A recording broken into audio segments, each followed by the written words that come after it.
Hi, I'm Midge Shoemaker, and this is day 60 of my making 100 days of YouTube videos and focusing on gratitude. So, yay for 60! Woohoo! I only have 40 days to go after this. So, hey, progress, not perfection, right? So, I am grateful to have made it to day 60, and I'm trying to think about what I'm going to say that I'm grateful for because there's lots of things that I'm grateful for. And I actually contacted one of my friends that was supposed to beta read my book for me. And she said that she started reading my first chapter and got confused, and so she stopped. And I was like, oh, I'm like, okay, well, what did you get confused about? So she explained it to me, and I was like, okay, apparently I did not describe my own little world that I created very well. I just started with the character and the story, and you just kind of jump right into the middle, which works for me because I know everything. So, well, I don't know everything. I just know things about my story. I know all the details about my story, and I just forget to put some things into it when I write it up because it doesn't seem important to me, but obviously it's important to the reader. So, something that I need to put in there. So, I spent some time today writing a little prologue, about a page. I think it's only supposed to be a page or 2 pages anyway. I'm not really sure about prologues. It's basically just a little insert that I can put in the front of the book that just kind of describes. It's very descriptive, I guess. Not very descriptive. It's just explanatory. There we go. It just explains the kingdom, the way it's set up, and the um, powers in the kingdom, and then that's it. Kind of just that's it, and then you jump into the story because that should be enough information to get into the story, I hope. But anyway, I explained it to my friend in a couple of text messages, so it was very simple, which is why I figure a page is very simple. That's all the explanation she needed to read the rest of the book. So hopefully the rest of the book is not as confusing as the first chapter. I don't know, but it's a little nerve wracking to realize that people are trying to read my book and can't get through the first chapter because they don't understand stuff. So, like, but it's good for me to know because despite all the time I've spent with my mentor and rewriting the chapters and all of those things, obviously it's something that we both missed when I wrote those chapters. So it's good to know from other people's perspectives what they think and what would work for them. So I can try to write it and make it a little bit better to the reader. So that's a good thing. And I'm grateful to learn that. And I got about 5 hours of sleep because I discovered that information before I went to bed. I went to bed and then I woke up and then I couldn't stop playing the whole prologue idea in my head. And I was like, well, this sucks. So I got up and I started writing. And I spent about 2 hours typing that up and coming up with a blurb for my second book. So, not sure if I'm going to use that blurb. Might attach it and turn it into like a little prologue thing for the second book too. Undecided at the moment. But seeing as how I haven't rewritten that book yet, I don't actually have to decide right now. It's not like it's anywhere near ready for publishing. Not as close as the other one is, but my friend is reading for me. So, baby steps, progress, something to go off of. And again, just a little reminder to myself that I can't please everyone. And when I was out working last night, I had kind of this random realization.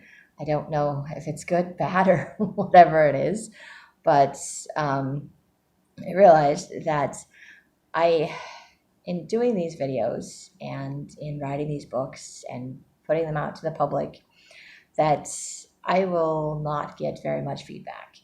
And it's quite possible that the only feedback I will get is negative feedback, because people that are upset and frustrated about things have a tendency to speak much louder than people that actually enjoy or like things.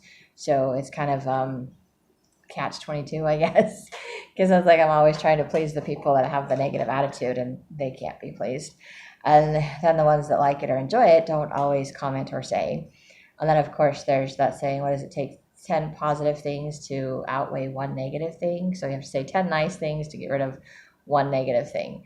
So you have to have 10 positive experiences to outweigh one negative experience, which sucks that negatives have that much power. They should not have that much power, which is why I'm focusing on gratitude and on positive things and positive thinking, because that actually is reducing the power that the negative dots have in my life, which I am very grateful for. So kind of off on a tangent. I had another experience today. I'll get back to the one last night, but I had another one today where I had a confrontation with someone, or rather, they came and talked to me about something. And I do this on a regular basis, and I find it to be really annoying most of the time, because usually they're waking me up to have this conversation. And today they didn't wake me up, and I thought, oh, nice, they're not waking me up. I'm already up. This is fine. I have no problem talking to them right now. I'm in a good mood. I thought they were going to ask me about something else, and they asked me about something that didn't make sense to me. It's one of those things where I already sent them the information, and they came knocking at my door just to ask me for the same information that I already sent them. This is like a daily occurrence for me, which is why it's kind of annoying. But I found that I was not actually annoyed today. I was like, okay, whatever, I can deal with this. I already did what I can do. And then after I left, I'm like realizing, I'm like, okay, this is never going to change. This is just how it's going to be. Doesn't matter what I do to set it up, to try to make it easier, simplify it, whatever it is, so that I don't have to keep dealing with this person. This person just likes to talk in person, likes to do everything in person. And I personally don't like to do things in person. I don't even like to talk on the phone. I don't mind talking on the phone. I just don't like calling people. And if I'm not in the right mood, I don't even like to answer my phone. I prefer text messaging. I'm grateful that I live in a day of technology that allows me to use text messaging, that allows me to not have to do the physical confrontation for people to discuss things. I can write letters, emails, things like that. I'm a writer. I'm not a confronting person. I have lots of trauma issues. I have very difficult times. My brain just freezes, and I cannot think of words to say when I'm in a situation where I'm being confronted about something. And even if it's something simple or basic or whatever, I don't have any kind of, I don't know. I don't always know how to respond. And then, of course, I replay in my head how I responded. Did I respond correctly? Did I not? Is there something I need to change or do? And today, I'm like, it was a very simple thing. I just told them I already sent them the information. I was like, oh, okay, I'll go get it. Go check, whatever. I'm like, okay. And then I was fine, and I walked away. And I'm like, everything was okay until I started replaying it in my head. And then I was like, oh. And then I started being annoyed. And I was like, oh, this is going to keep... But I was like, no, my first thought was, okay, this is just going to keep happening, and I'm just going to have to deal with it. There's nothing I can do about it, and whatever. And I'm just going to go on with my day, and everything's okay. And then my second thought, so this was nice because it was my second thought, because it showed me that my thought process is changing, and it showed me that it is a choice to be annoyed with other people and how they choose to act or what they choose to do. And so my second thought was like, why is this person not checking this stuff? Like I had to come up with something to be annoyed at this person for doing the same thing that they do all the time. And I'm like, I can't change this person. I can't control this person. I didn't cause this person to be this way. And this person, and I'm very bad. I don't communicate. I haven't told this person that what he's doing is driving me crazy because I suck at communication. So it's as much my fault as anything, because I'm choosing not to speak up for myself. I'm choosing to be kind and patient every time this person comes knocking on my door, even when they wake me up. So it's my choice. If I were to respond differently to this person or to explain to this person, it might change the situation. It might not change the situation. I don't know. But I noticed today that when I wasn't interrupted from sleep, that I was okay and it didn't bother me, that I'm like, okay, whatever. And I just gave him the information. Again, no big deal. Until I started thinking about it. And then I was like, oh, why couldn't he just look it up? Why couldn't he this? Why couldn't I was like, but wait, why do I have to be annoyed with this person? I don't have to be annoyed with this person. I don't have to turn this experience into something negative, because it didn't feel negative. It didn't feel like a negative interaction. I didn't feel like I was being put down, confronted. I didn't feel like I needed to be on the defensive. I wasn't being attacked. There we go. That's the word. I didn't feel like I was being attacked. So I didn't need to go on the defensive. I didn't need to be upset about any of it. So I'm grateful that my first response was actually a positive one. that I was very patient, that I was perfectly okay with answering the door, that it was no big deal. And then I was surprised that that old negative thought just popped in there. And it's like, okay, we can find a reason for this to be annoying still. And I'm just like, wait a second. My first thought is to actually just accept the situation and be like, there's nothing I can do about it, whatever. And my second thought was like, oh, which, I mean, I'm actually kind of grateful because usually my first thought is just like, oh, I'm so frustrated with this person. So it was nice that it was kind of reversed, and nice to see that I can change that because all of this positive thinking and the work that I'm doing, or maybe because I just had a really productive day and I was in a good mood. So my mood affects how I respond or react to other people. So it's not the other person because the other person does the same thing constantly. It's my reaction to the other person or to other people. And so it's whether I choose to do the positive or the negative thing. See, I said I'd get back to that a little bit. I'm trying. My thought process does make sense, sort of, sometimes. But it's just good to me to see the difference, to see the positive versus the negative, to realize that I have a choice in how I respond to people. And it's usually based on my mood. And my mood is based on what I'm doing. If I am doing positive, productive things in my life and I'm feeling good about who I am and where I'm at, and I'm comfortable and I'm confident in myself and what I'm doing, then what other people do doesn't seem to bother me as much. It doesn't ruffle my feathers. It doesn't get under my skin. It's when I'm already avoiding my life, when I'm spending my day playing games and watching TV or movies and trying to not deal with stuff that's going on, when I'm feeling overwhelmed with all the things that I need to do and not feeling like I can do them, even though I know I'm capable of more than I give myself credit for. One of these days I'm just going to forget that saying, right? Or one of these days it won't annoy me. But anyway, it's when I'm not taking care of myself. It's when I'm not doing all the things that I feel like I could be doing. It's when I'm fighting myself, when I'm fighting God, when I'm just having a bad day, that other people do things and it just grates on my nerves and it irritates me. And also when it triggers something from the past. So I may be just perfectly fine like sleeping and I'm having who knows if it's a good dream, bad dream, whatever dream, until I get startled awake, and that triggers a trauma response in me. And it's not good, because then I start associating that trauma with that person that's not actually there to cause any kind of trauma, just likes to confront people and have face-to-face conversations to deal with everything. And I don't even think half the stuff that they want to talk about is even worth mentioning.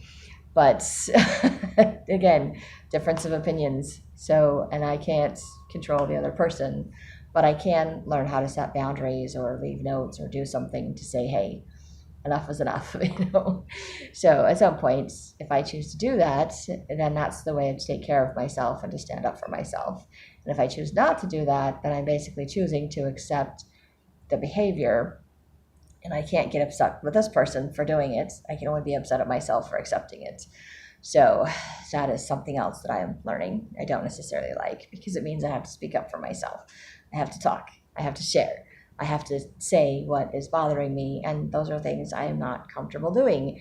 And yes, I'm doing them in a video, but it's somewhat comforting to me to know that there's only 1 or 2 people watching this video that probably don't even know who I'm talking about or what I'm talking about. So, and if it goes out to the public and a whole bunch of people start watching it again, not going to have any idea who I'm talking about or what I'm talking about. So it's kind of a safe place, I guess, to vent, and I'm getting a little bit more comfortable and confident sharing in a video, staring at myself talking. Not quite to the point where I want to watch myself or listen to myself doing these videos, but I can, and I can focus on the positive, and I can focus on the good things, and I can focus on the things that I can change, like writing a prologue for my book to try to make it a little bit better for the readers. But at some point, I will publish my book, and it will go out to the world. And I won't know if there's positive responses to it, except for like the number of book sales. And then all I can do is assume that the people buying my books actually liked them when they read them, because maybe they liked the blurb on the back of the book, and maybe they didn't like the book after they bought it, but they're stuck with it. I've done that, bought books, read them, and been like, okay, this was a waste of my money. But it's too late. I already bought the book. Can't really return it at this point. So there's that. So it was kind of a realization for me last night that it doesn't matter what happens with my books once they're out in the public, once they're published. I will have no control over what happens to them. I will have no control over whether people like them or don't like them. So I have to be okay with whatever their responses are. I have to be okay with the work that I did. I have to be confident and comfortable enough with my abilities and with what I did to put it out there and say, hey, I hope you guys like it. Here it is. This is the best that I can do today. Or this is the best that I could do with this book. Or, with all the help that I got, this is the best that I was able to make it. And hopefully people like it. But I have no control over that. So I realized that maybe part of my fears and my frustration is my lack of control, because I probably never had any control in the first place, but I like the illusion of control. And as long as I keep holding on to my books, as long as I don't write my stories, I still have that illusion of control. I still have control of my books. I still have control over who hears them.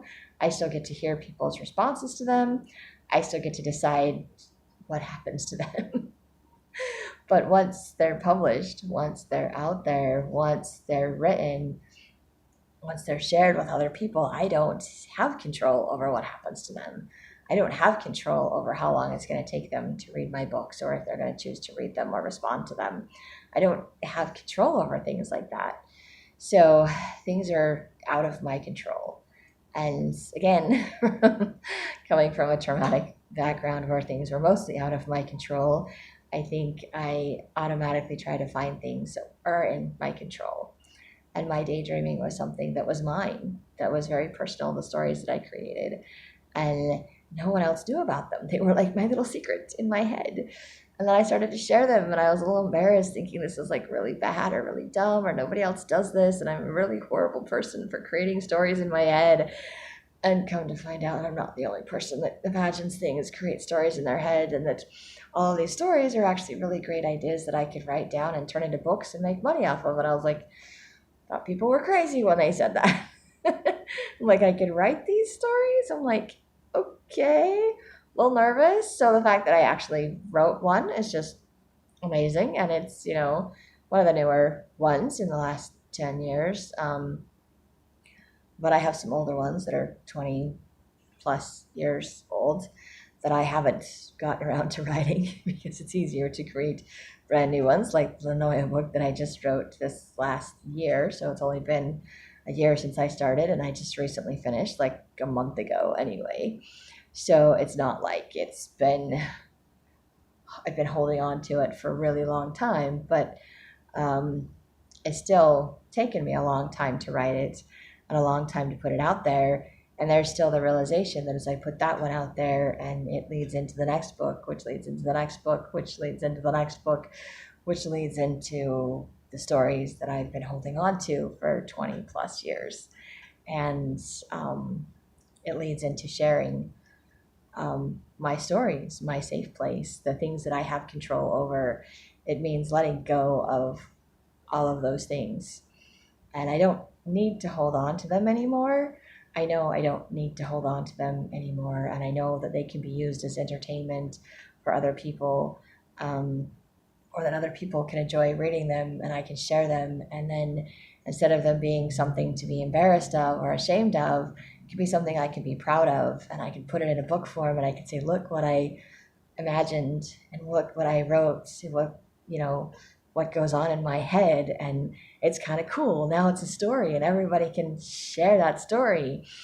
And it's having to change that thought process for me, just like changing that thought process from negative to positive, to change that thought process from it's embarrassing to share my stories. I'm embarrassed that I created all of these ideas in my head, that this was my escape my entire life.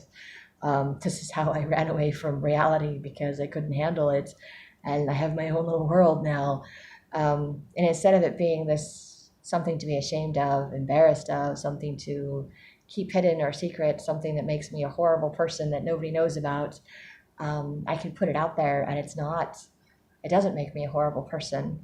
It's actually, I can turn it into a talent, an ability, an imagination that has worked for me, that has been a gift for me, that has protected me throughout my life, that has made it so that things weren't as bad as I thought they were, that gave me some hope, somewhere to go when I didn't have anywhere physical that I could go. I could go somewhere in my mind, and it was a safe place for me, and it was what I needed. And now I can share that with other people. I can share that with the world. I can be proud of what I'm doing. I can be excited about what I'm doing. And I can hope that other people appreciate and enjoy going into my world as they read my books and discovering all the things that I have discovered in my head, and maybe even discover some other things or create other stories off of my stories, because I know I've done that with other books that I've really enjoyed. And I would love to think that other people can do that, that they can delve into my world and enjoy it, and that they can escape for a brief period of time like I did, that maybe they can create their own stories off of mine, that they can add to or embellish in whatever way works for them, for you, for whatever. And it's different to change that thought process. It's different to be willing. I'm trying to be willing to open myself up to share my safe place, my stories, my little worlds that I have created with other people. And no wonder I've been struggling to become a writer.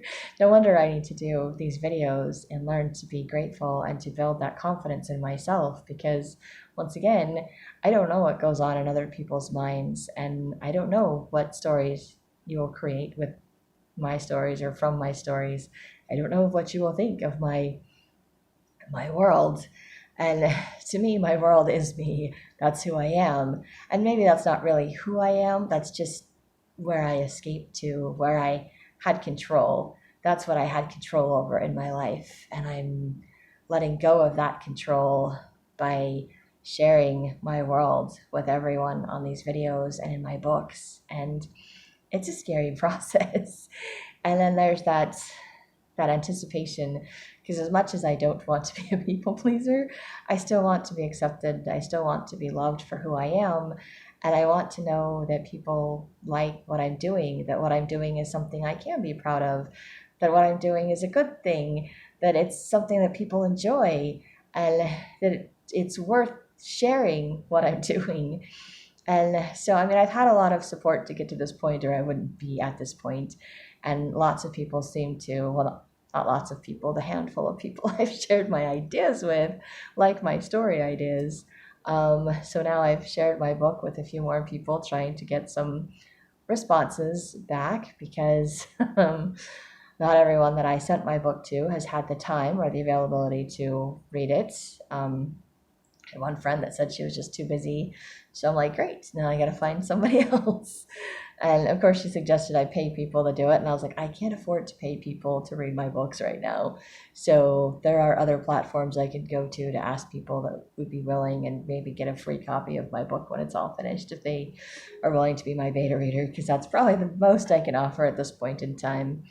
But I don't even know how much that would cost me. So probably a lot less than it would cost me to pay like beta readers to read my book, because there are people that do that, and they read all kinds of books for free, not for free, but for payment.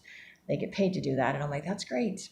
Part of me thinks I would like to do that so I could just sit and read other people's stuff all the time, but then I would never write my own stuff. And as much as I would like to do that, again, I feel like it's a distraction from what I'm doing.